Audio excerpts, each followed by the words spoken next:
सिद्धू सिंह जी भी आ गए हैं अपनी बात के लिए। मैं निवेदन है कि वो कम से कम अपनी बात रखें 15 शब्दों में, और ताकि सभी का समय मिल सके। धन्यवाद।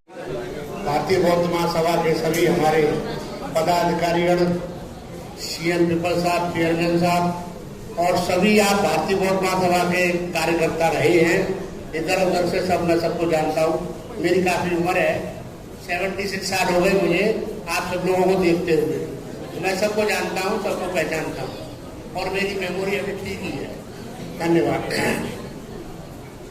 मित्रों, ये जो धम्मचक्र परिवर्तन दिन है ये बहुत महत्वपूर्ण है। अब हमारे पास साधनों की कमी है नहीं, मैं तो ये चाहता हूँ कि हमको इस पे जुलूस निकालना चाहिए लाल किले से, धम्मचक्र परिवर्तन दिन वाले दिन, और हम पूरे तरीके से अपने बौद्ध धर्म का प्रचार करें। और एक तो ये मौसम भी अच्छा रहता है क्योंकि मई में बहुत भयंकर गर्मी होती है, फिर भी देख लीजिए, विचार कर लीजिए कभी बड़े बात भारतीय बौद्ध महासभा। मित्रों, परम पूज्य बोधिसत्व बाबा साहब अम्बेडकर, जैसा हमें उनके जीवन से पता चलता है कि 10वीं क्लास से वो चिंतित थे तमाम दलितों की बीमारियों से, छुआछूत, अनपढ़ता, अंधविश्वास, जो जितनी बीमारियां हैं उनसे। और वो जब से ही निरंतर आपके निराकरण के लिए निरंतर लगे रहे, पढ़ते रहे, लगते रहे, लिखते रहे। 1935 में उन्होंने घोषणा की कि मैं हिंदू पैदा हुआ हूं, हिंदू मरूंगा नहीं, ये मेरी प्रतिज्ञा है।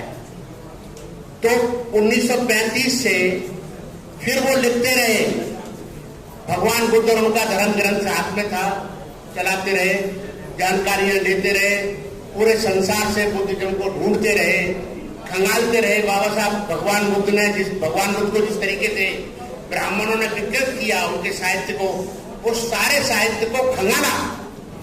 एक एक पुस्तक बाबा साहब अम्बेडकर ने पढ़ी है, ये ध्यान रख लेना। वो पाली के बड़े विद्वान थे। वो ये कहे कि बाबा साहब ने तो पाली कहाँ से सीखी, बाबा साहब पाली के बड़े विद्वान थे। और उनका परिचय लास्ट ये है कि उन्होंने बुद्ध पूजा पाठ लिखा है, उसमें सारे श्लोक पाली के बाबा साहब अम्बेडकर ने डाले। तो मैं ये इस बात को यहां लाऊंगा कि जब 56 में दीक्षा दी तो 21 साल हुए। 21 साल में इस चीज को पूरा करते हुए, और 21 साल में जब उन्होंने देखा कि भाई मुझे आप धर्म देना चाहिए, तो ऐसे नहीं आपको धर्म दे दिया। मैंने कहा ना, पूरी स्टडी के साथ, पूरे चिंतन के साथ उन्होंने आपके लिए बुद्ध एंड हिज धम्मा लिखा। और वो लिख करके इसलिए कि ये पढ़े जाने बुद्ध को और कहीं मार ना खाएं, कहीं इधर उधर की अनर्गल बातों में ना हो जाए, अपने उद्देश्य को ठीक समझे, ठीक दिशा में ये अग्रसर हो। ऐसा करके बाबा साहब ने Buddha and his Dhamma last दिन 5 दिसंबर 1956 को उसका परिवेश लिख करके साइन करके बाबा साहब सोए थे। फिर हमारे बीच में वो नहीं रहे। मित्रों, दूसरी बात फिर मैं ये कहना चाहूंगा कि यही बाबा साहब ने आपको नहीं छोड़ दिया। उन्होंने कहा कि ये पूजा पाठ पद्धति नहीं जानते, तो उन्होंने ये पूजा पाठ पद्धति, जैसे मैंने बताया, बुद्धचर्या विधि हमारे पुराने बहुत बड़े भिक्षु थे बोधानंद जी, उन्होंने लिखी थी। लेकिन बाबा साहब ने भी ये पूजा पाठ लिखा है, बुद्धचर्या विधि। ये दो किताबें छपी हैं, और वो दोनों किताबें नकलों से छपी हैं श्री राजेश चंद्रा जी के द्वारा। उन्होंने एक किताब बना के दी है, मेरे पास भी आई है 100 किताबें। जो कोई एक आध साथी चाहेगा तो ले लेगा, मैं बांट चुका हूँ। वैसे 4-5 बुद्ध विहारों में 10-10 किताबें दे के आया हूँ। फिर भी मेरे पास कोई आता है तो मैं पकड़ाता ही हूँ। उसमें यही था कि बाबा साहब ने जिस तरीके से आपको पूजा पाठ, अपनी आराधना सब करनी है, सारे मंगल कार्य करने हैं, विवाह संस्कार भी करने हैं, दूसरे और संस्कार भी करने हैं, विद्या के संस्कार भी, सारे संस्कार, चारों संस्कारों की विधि बाबा साहब ने आपको सुझा करके दी है। इसलिए दी है, एक एक आदमी के पास बाबा साहब जाना चाहते हैं, एक एक आदमी को समझाना चाहते हैं कि बुद्धिज्म इस तरीके से, भाई तुम इधर उधर अंधविश्वासों में मत डोलो, इधर उधर की बहकी हुई बातों में मत डोलो। तो बाबा साहब ने आपके लिए इतना बड़ा कठोर मेहनत करके ये सब दिया है। लेकिन हम लोग हैं कि पढ़ते ही नहीं। भगवान बुद्ध और उनका धर्म कितने लोग हैं जो पढ़ते हैं?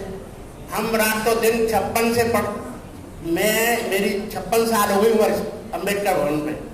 यहाँ मैं 1965 से बुद्ध एंड धम्मा पढ़ रहा हूँ। हर संडे को आता हूँ सत्संग में, 10-20 आदमी आते हैं जो भी है, और हम रेगुलर चल रहे हैं अभी तक। जहाँ जहाँ कहीं जरूरत पड़ी, अशोक विहार भी गए, पश्चिमपुरी भी गए, उधर भी गए, 2-2 साल मैंने उधर भी लगाई, सब जगह। तो मेरा कहने का मतलब यह है कि जब तक आप बाबा साहब के धर्म को पढ़ेंगे नहीं तो उस पर आचरण नहीं कर पाएंगे। आचरण नहीं करेंगे तो आपकी पहचान नहीं बनेगी। हमारी पहचान नहीं बन पा रही है, वो कारण ये है क्योंकि सब सोचते हैं ये गंगा जी गए तो गंगादास, और जमुना जी गए तो जमुनादास, और बहुत पूजा पाठ आ गया तो बहुत पूजा पाठ। तो ये सब जो है कचर पचड़ नहीं चलेगा। थोड़ा इसको तवज्जो दो और इससे आपको फायदा है। मैं एक बात कहना चाहूंगा कि जैसे हमारे मित्रों ने बहुत अच्छी जानकारियां दी हैं, कई पाली के विद्वान हमारे बोल के गए कि भगवान बुद्ध को जब संबोधि प्राप्त हुई तो संबोधि प्राप्त करने के बाद उनको यह आभास हुआ कि भाई मैंने जो इतना ज्ञान अर्जित किया है मैं इसको किसको दूं और कौन समझेगा मेरी बात को? मेरी समझ की बराबर का कोई आदमी है क्या? अब ये सोच के भगवान बुद्ध बैठ गए और निराश। तो वहां ऐसा आया एक विचार जिसका नाम दिया गया सैप्रति ब्रह्मा। सैप्रति ब्रह्मा आया, पूरे उसको अपना बुद्ध गया को आरोपित करते हुए एक पैर से भगवान के सामने खड़ा हो गया, हाथ जोड़ करके बोला कि भगवान ये अनर्थ ना करें, आपसे मेरी विनती है। कहने लगे क्या? कि जो आपने ज्ञान अर्जित किया है, जो आपने मानवता के कल्याण का और भले का जो मार्ग ढूंढा है, कृपया कर आप उसको बांटें, आप दें उसको, आप ऐसे ही ना छोड़ दें। तो भगवान की बात समझ में आएगी, बात तो ठीक है भाई। तो उन्होंने दान का नाम दिया इसको। क्या कहा? दान। धम्म दानं जिनाति, यानी सब दानों में सबसे बड़ा दान है धर्म का दान। तो उन्होंने धर्म का दान शुरू किया और दान पारमिता में पहला, यानी 10 पारमिताओं में पहला शब्द है दान पारमिता। तो भगवान बुद्ध ने दान पारमिता दी और धर्म का दान यहां से शुरू होता है। तो जैसा कहा मेरे साथियों ने बताया कि उन्होंने बहुत सारे लोगों को देखा, आलार कालाम थे, राम पुत्र थे, बहुत सारे उस टाइम के थे, संजय बेटरी पुत्र है, मुकुट कच्चायन है, दूसरे वर्ग थे, 7-8 तो बहुत मशहूर थे। बाकी 62 थे, 62 मत थे उस टाइम पर। 62 मतों में से अपनी बात को सही तरीके से कहना ये मायने रखता था। अब बात ये होती है कि संबोधि क्या प्राप्त हुई, ये सवाल है अभी तक। संबोधि क्या प्राप्त? तो जैसा पूज्य गोविंदा जी ने निकाला है कि भगवान को 5 स्वप्न नजर आए वहां, जब वो वहां थे बुद्धगया में, तो विपस्सना में 5 स्वप्न उनको दिखे।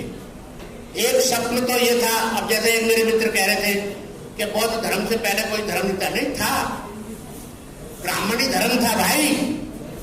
जो वर्णाश्रम धर्म है वो था ब्राह्मणी धर्म।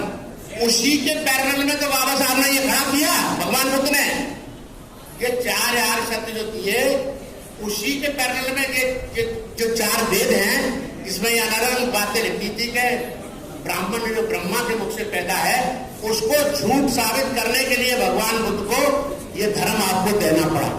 तो पहला संबोधि ये थी कि ये जो 4 वर्ण हैं, चलिए मैं छोड़ कर 4 वर्ण, उसका पहले खंडन किया। दूसरा 4 वेदों का खंडन किया, नहीं मानना। ये जो यज्ञ और ये बलि वगैरह देते हैं ब्राह्मण, ये नहीं मानना, ये आत्मा नहीं मानना, परमात्मा नहीं मानना। ये 4 चीजें बुद्ध ने पहले ही नकार दी, इनको नहीं मानना। अब इनका उद्धार करना। तो इस वर्ण में, वर्णाश्रम धर्म में ये 2 व्यक्ति थे, एक शूद्र और एक स्त्री।